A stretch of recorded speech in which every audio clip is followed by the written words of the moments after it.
Varun, I have 2 kids and I'm not able to spend time studying on the PMP exam. With kids plus professional work, it's becoming impossible to study. What should I do? Or, hey buddy Varun, office is killing me, man. What should I do? Please help. These type of conversation I have with every at least 6 to 7 people out of 10. But don't worry, if you have a structured study plan, then nothing is impossible.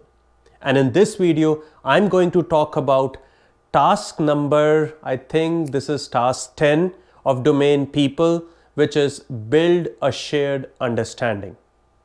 And if both you and I work towards this same goal with same understanding, then you can definitely achieve this PMP.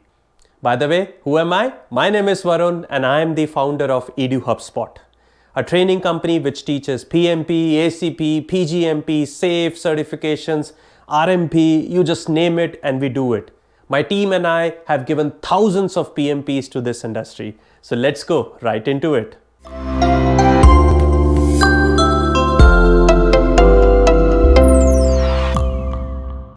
So as you all know, what I do is I explain the entire PMP concepts in a real day-to-day examples.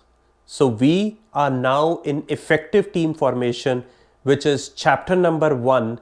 And honestly, we are on the last video. Yoo-hoo! Finally, we covered all the aspects of this chapter. So great job if you have watched all of my videos so far in this particular chapter. So let's just do a quick revision. What we did. Let's talk about a common example, which is we want to build a cupcake business. I want to have a physical location, a brick and mortar location, plus I want to ship my cupcakes to all over the world. So what was the first thing I did?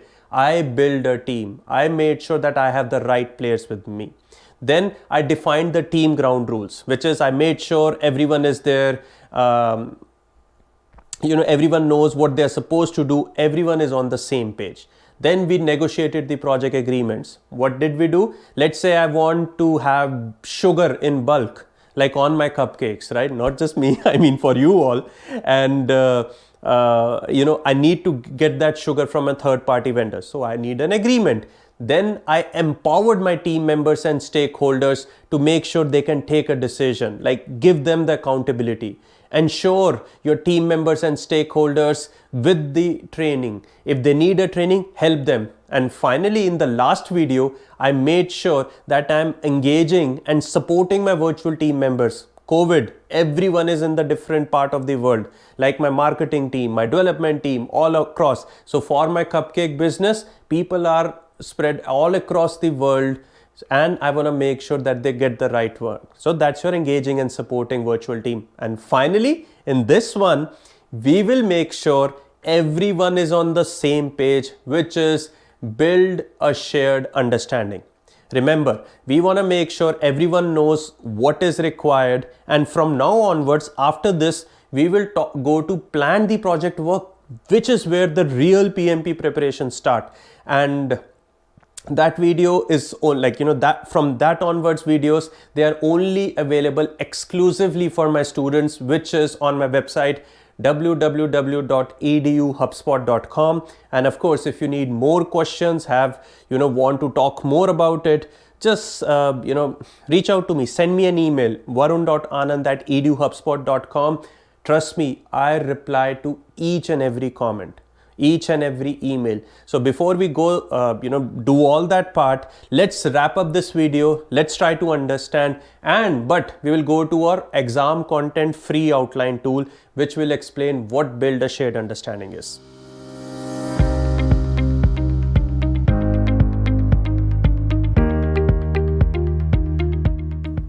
Okay, this is my free exam content outline tool. We are in build a shared understanding. Click on that. Okay, over here we'll see the enablers. Break down the situation to identify the root cause of a misunderstanding. Absolutely, exactly, right? So we want to make sure you have the team, and when we are making a shared understanding, everyone understands what is required. There would definitely be misunderstanding.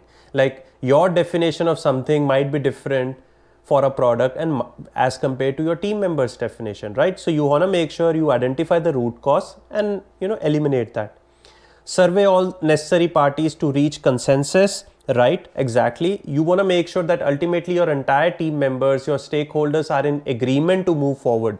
So survey is one nice way of getting to that agreement.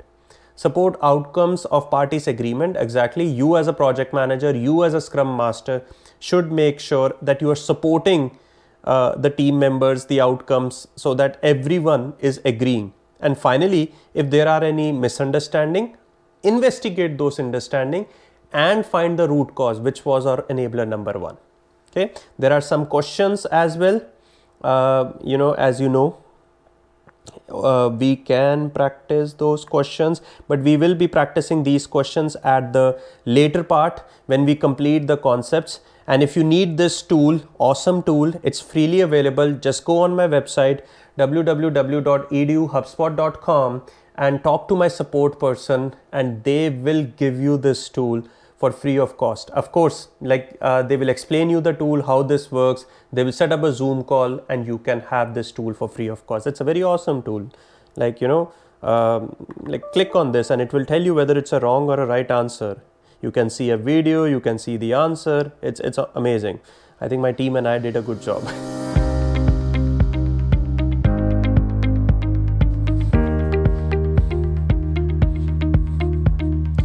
Now we are actually going into serious project management. Prior to what we were doing, we were just probably, I said that we were forming the structure. But now we would go into process, we would talk about documents and stuff. And the first thing when you really start working on the project is your project vision. And what is a vision? That what do you want to see from your project? Like what is the end goal? Like for example, if you ask me, I told you this vision I have, which is world dominance, right? Everyone in the world, anyone who is preparing for PMP should use EduHubSpot material. That's my vision. That's my project for me, right? Similarly, for our cupcake business, we have a vision that, we should be able to ship the cupcake to all parts of the world. That's a vision, right? And you're working towards it. So a project vision is, it's basically the main purpose is to define and it meets the organization's strategic goals. Like that's why you are even doing the project. What does it include? Description of the product or solution. Like in this case, cupcake, we'll describe. We will have 5 different types of cupcakes. So just high level, not in detail. Who will be the users, consumers of this solution of my cupcake? People like you, like for this training, someone who wants to prepare, wants to use my videos, wants to learn from it. So you are the users. Objectives and differentiators. Objectives we know, right? Ultimately passing the PMP exam. What is the differentiator? Differentiator is that probably you would found that I'm not explaining you difficult concepts using a bookish knowledge. Instead, I'm using these real world examples so that you can relate. So the way I'm explaining the concepts is actually the real differentiator as compared to others. What are the key benefits? What are the features? You can practice 1,000+ questions. You can watch all my course content. You get the hand-holding support from us. You can talk to any mentor one-on-one. All these are visions for our product actually. And once you define the vision, you create the project charter.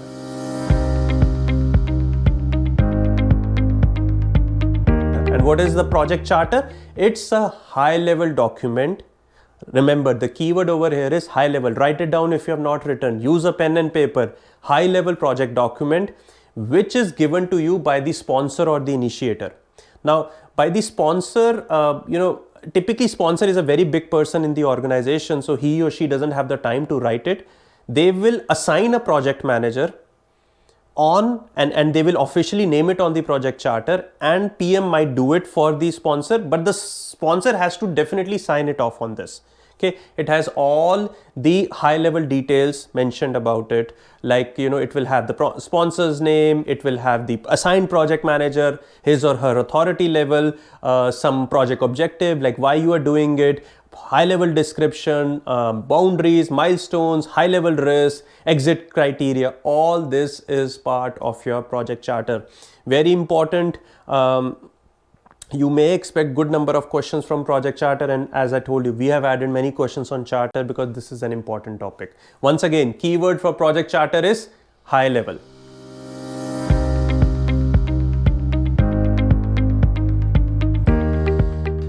Then another term which we see is like a project overview statement. It's a detailed description of project objectives. Now, what is an overview? Just like your charter, it's like an overview statement which is explaining in detail about the project. Like it will mention objectives, goals, what would be the expected outcomes, and this overview statement will help you to come up with the project budget, to come up with the schedule, what resources you need, what is the status of, like initially it's in the initiation, beginning stage, then planning, execution and stuff like that. So it will have the project vision mentioned, that this is what we want to achieve. Like for us, the vision for you is pass the PMP in first attempt, right? It will mention the objectives, opportunity, as well as the success criteria. How do you define the success criteria?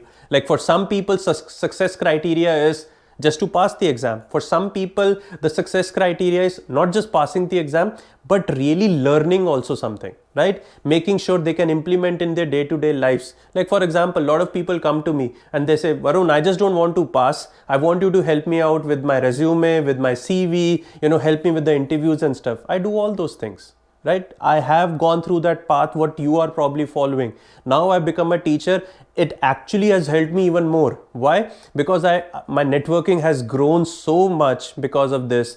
I have connections and things like that. So authorization typically happens via the project charter, the kickoff meetings, all that. Before you do all these things, you need a project overview statement. Now, some companies don't have an overview statement. They only have a project charter, and that is also fine. It just depends upon project to project. It's not a mandatory document as such. And how to kickstart a project? First of all, you should choose how to run a project, which is our next video.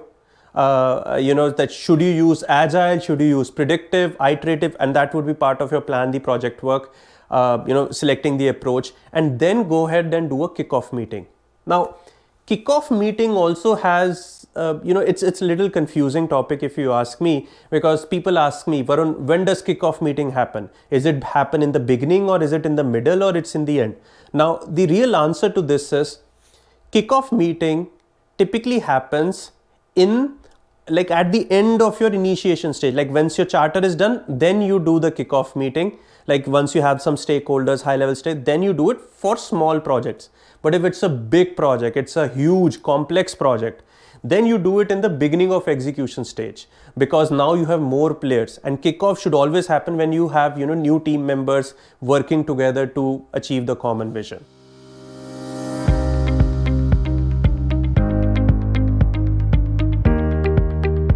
So now let's go right into what is your kickoff meeting.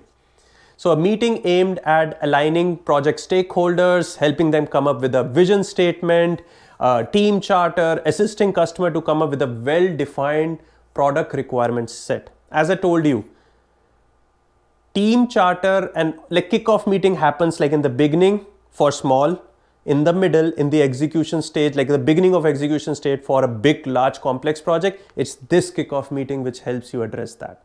And of course, since it's happening in the beginning stage, you're defining the team charter. What is team charter? What is the keyword? Remember, the do's and don'ts of the team. What should you expect? Like, the team values. That is your team charter. Okay. So kickoff meeting will help in team formation. The A players are with you. However, you cannot just complete the project with your A players. You need more team members. So it will help in the team formation. It will tell you the project context, like what is the real objective, like, talk about it, brainstorm about it, and aligning the team with the overall project vision. Like right now, my entire team knows that our overall vision is world dominance for PMP, world dominance for PMI certification. So that's my long-term goal, to make sure that if you require any certification help, you are coming to EduHubSpot as your first stop. Okay, so that marks the completion of project kickoff meeting and this chapter. Let's quickly do some practice questions, talk about or elimination technique, and see how it goes.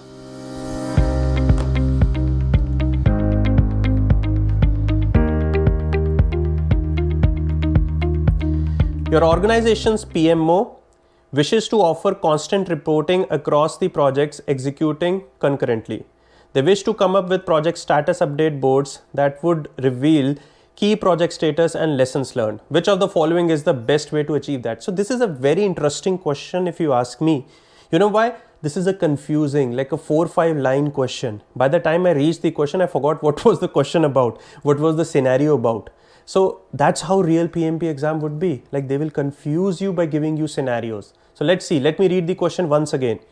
PMO wishes to offer constant reporting across the executing. They wish to come up with project status. Okay, so project status update boards. Okay, that will reveal project status and lesson learned. Which of the following is the? Okay, so you want to talk about the project status. Like, what are the things which will give you project status and lessons learned easily? That's what the question about. A, come up with an internal wiki page where the team can update in real time and user can consult. Not a bad choice, very good choice actually. Maybe a right answer. B, install webcams to broadcast all info and cycle those info to the status board. No, why would you install webcams? It's about privacy also, right? Extreme choice. B is gone. C, come up with a progress chart and display them alongside retrospective. Very good choice as well, because progress chart shows you the project status, and in your retrospectives, that's what you do, right? And we'll talk about retrospective in the agile video, but that's exactly what it is for. So C is a good choice too.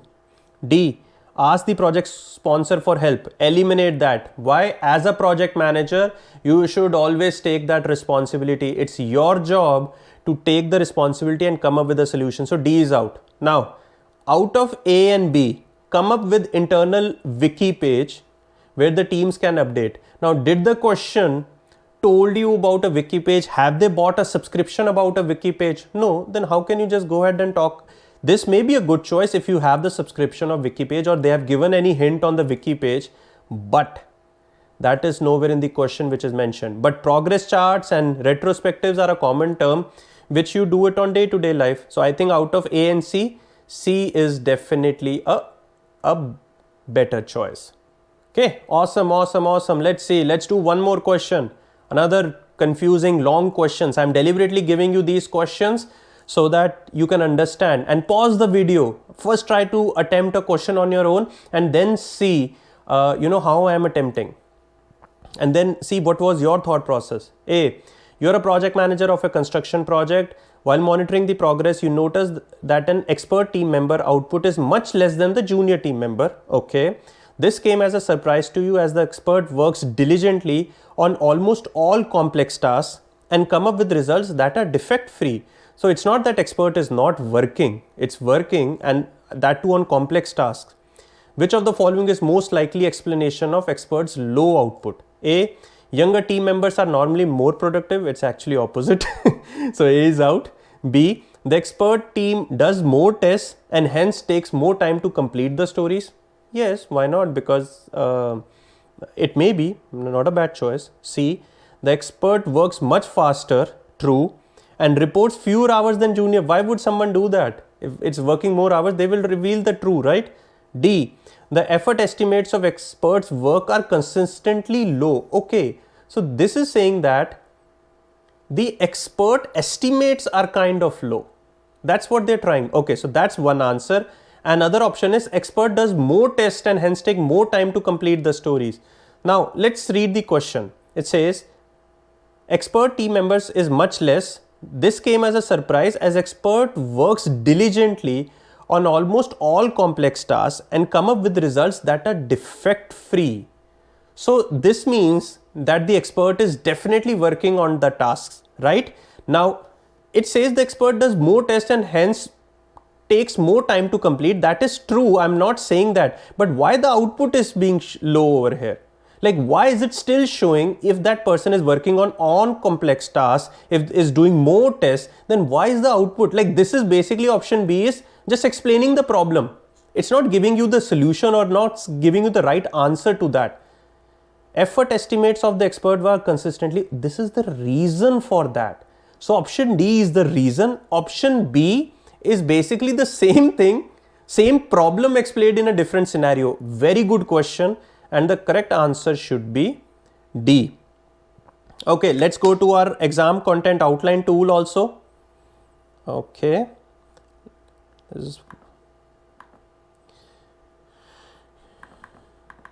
Okay. There is one question over here. We can definitely do that, or I can give it to you to practice it. You know what? Let's do that. You are temporarily acting a project manager. You're temporarily acting as a project manager for the next month, and you have been given several new responsibilities. Because of this, you ask your team member Heba to facilitate the team member meetings. Okay, so on your behalf. Okay.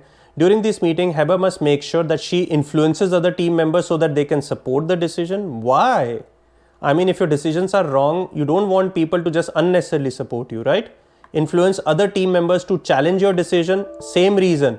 For the reason A is out, B is out. You don't want someone to support your decision just for the heck of supporting, and similarly challenge you just because it's coming from you. And it happens in real world if you ask me. Reaches out to you only if there is a conflict. Okay, but if there is a problem or you need a status update, why just conflict?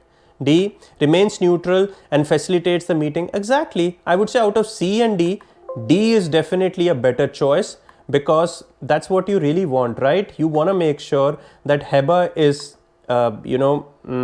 neutral. She's not taking anyone's side and things like that. So you can probably click over here to see the explanation as well. If you need this tool, just go to my website www.eduhubspot.com and talk to my support team. They will give you a walkthrough of this tool, and you can have this tool for free of cost. Like, they will give it to you for free.